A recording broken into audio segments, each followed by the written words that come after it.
one of the good movement for South Indians. So definitely we will take up this issue up to Delhi level. You have also requested to have the second meeting back in Hyderabad, sir. Yes, Our yes, CM has also agreed to it. What is Yes, the yes, yes. We are going to organize a closed door meeting as well public meeting. So this is the public issue. We wanted to create an awareness in the public. ఉంటుంది. హైదరాబాద్ వెళ్ళిన తర్వాత అందరితో మాట్లాడి సభ గురించి నిర్ణయిస్తాం. హైదరాబాద్ లో బహిరంగ సభ కూడా ఉంటుంది. సమావేశమే కాదు, బహిరంగ సభ కూడా ఉంటుంది. ఈ సమస్యను పరిష్కరించే వరకు అన్ని రాష్ట్రాలను కలుపుకొని ముందుకు వెళ్తాం. ఈ డీలిమిటేషన్ గురించి మీటింగ్ కు బీజేపీ సప్లై ఇది ఒక డ్రామా అంటే మరి వాళ్ళు కమెంట్ చేస్తున్నారు సార్. దాడి గురించి మీతో ఒపీనియన్ ఏమి సార్? డెఫినెట్ గా బీజేపీ ఆ విధంగానే మాట్లాడుతుంది. ఎందుకంటే దక్షిణాది రాష్ట్రాల యొక్క హక్కులను కాలరాయాలనుకున్నప్పుడు బీజేపీ వాళ్ళు అబద్ధం చెప్తారు.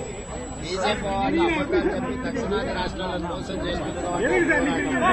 ఎందుకు ఇప్పటి వరకు ఏ విధి విధానాలతో పార్లమెంటు పునర్విభజన చేస్తారో చెప్పడం లేదు.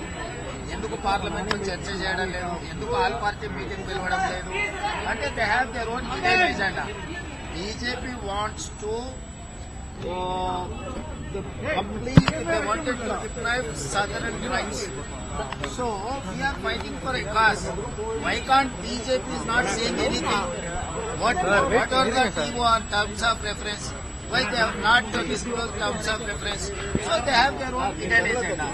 That is why we don't want to allow BJP to do such things. Like they have done midnight demonetization and GST and 370 article. They have introduced in the morning, they have passed in the evening. So we have our own apprehension. So this is not any political party issue. This is a southern people's issue. So we wanted to represent a people's issue. So we will get traction with the people. Thank you. Thank you, sir. Thank you. మరిన్ని trending వీడియోల కోసం news 18 Telugu YouTube channel ను subscribe చేసుకోండి.